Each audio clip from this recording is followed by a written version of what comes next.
Hello everyone. আজকে আমি আর Rio চলে এসেছি একটা জায়গায়। সেই জায়গাটা হলো একটা মেলা। এই মেলা ঘুরতে ঘুরতে তোমরা দেখে নাও মেলায় কত কিছু পাওয়া যায়। সংসারের থেকে শুরু করে ঠাকুরের জিনিস থেকে বাচ্চাদের খেলনা থেকে সমস্ত কিছু।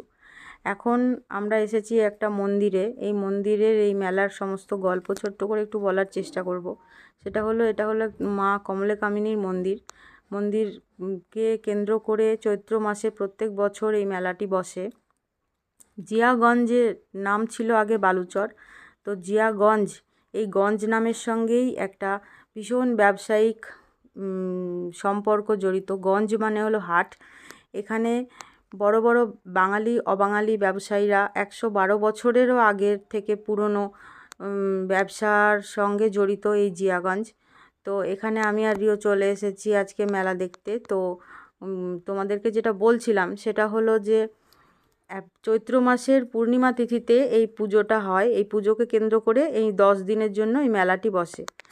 তো চৈত্র মাসের পূর্ণিমা তিথিতেই কেন হয় পুজোটা? কারণ চৈত্র মাসের ভীষণ দাবদাহে যখন মানে পাটের ব্যবসাতে ভাটা পড়ছিল বা পাট মানে জ্বলে যাচ্ছিল, ব্যবসায়ীদের ক্ষতি হচ্ছিল, তখন তারা মা কমলাকামিনীকে ডাকতে শুরু করেন।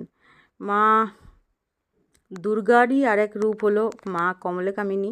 মায়ের মূর্তি বরাবরই 112 বছর ধরেই একই আদলে একই রকমভাবে পূজিত হয়ে আসছে।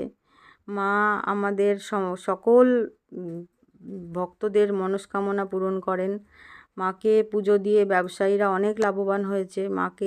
মায়ের পুজো হয়, দুবেলা পুজো হয়, সন্ধ্যায় সন্ধ্যারতি হয়। আর মায়ের পুজো হয় সবসময় অন্ন দিয়ে হয় না, পরমান্ন দিয়ে, লুচি আর সুজি দিয়ে। আর সন্ধ্যার সময় সন্ধ্যা আরতি হয় আর সমস্ত ভক্তের ঢল আসে, প্রত্যেককে প্রসাদ বিতরণ করা হয়।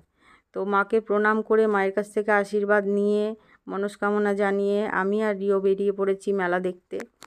রিও বলল, মামাম একটু আইসক্রিম খাবো, খুব গরম লাগছে।